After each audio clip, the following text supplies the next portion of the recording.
How to play piano chords. Here is a quick 2-minute, I hope, explanation. Hi, I'm April from Piano Lessons Info.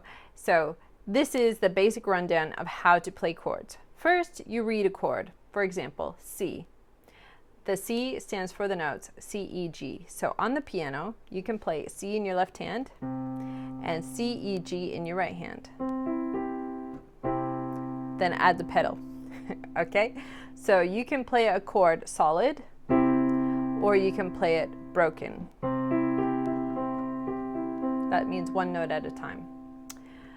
The next thing you can do is add some melody to what you're playing. So you can move your chord around.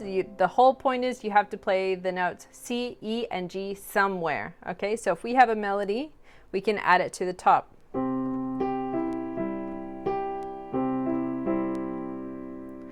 So that's the next thing. It can be a melody you make up or one that you learn. And then you play the next chord that comes along, say a G chord. And then A minor. And you're playing a song. So that's basically how you play chords. You play some notes, it gives you a harmony, you add a melody or someone sings a melody, and if you play with others, everyone follows the same structure in terms of the chords and when you play it. And then you start adding rhythm, you start adding fill-ins, anything like that.